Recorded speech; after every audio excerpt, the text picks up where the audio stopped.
So when I was 11 years old, I began my first year of secondary school in the UK. I was excited to see a real art class in my schedule, as opposed to just the 30 minutes of craft time we had in primary school. If you grew up in the 90s or early 2000s, you might remember the art sets that were popular during that time. Every birthday and Christmas I asked for a new set. My household was quite turbulent and unpredictable as a child, and I quickly developed a need for creative outlets as a way of comfort. If I wasn't nose deep in the pages of a book about Van Gogh or Monet, I would be drawing and painting. I was obsessed.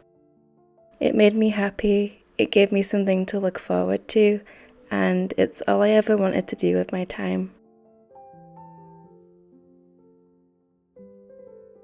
I was so excited for that first art class, prepared with a whole pencil case full of colours from multiple art sets. I was eager to learn about perspective and shading and all the other types of crafts I hadn't done, like ceramics and collage. I was such a shy kid and didn't ask many questions, yet many of my classmates often came to me for tips during our lessons. I absorbed everything. I even took home projects to spend extra time on them. But I could never get a good score on my projects or student reports. My art teacher made me feel uneasy and was difficult to approach. She was moody, often hostile, and ridiculed me for being quiet and nervous. Still, I sort of idolized her in a way.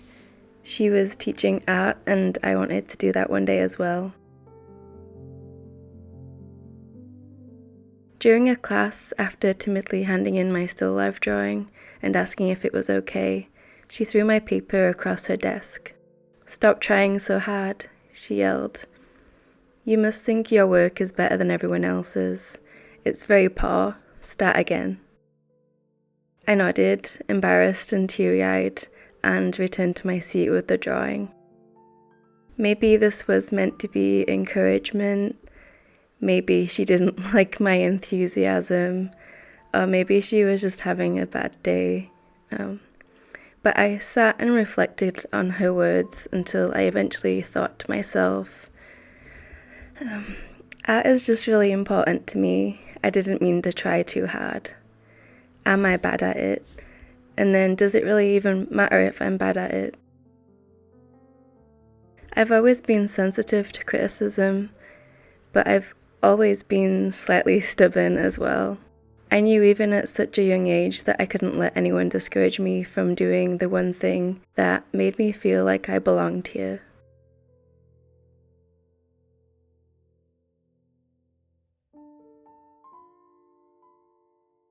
I've always believed in the power of art, and that belief has gotten me through some of my hardest days. It's the fuel behind every piece that I make, and why I still do this now at almost 31 years old.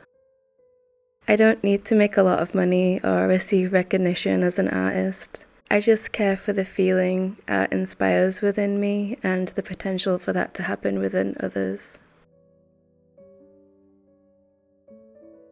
I've been fortunate to have had some incredible supporters and collectors over the years, all holding stories of their own, yet also connecting with mine in some way.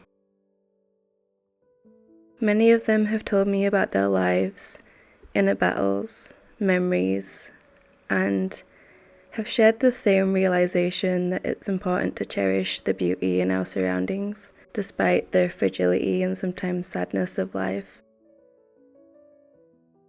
One of those collectors who first purchased a book from me in 2017, I connected with very deeply, despite the fact we only ever communicated through emails and art.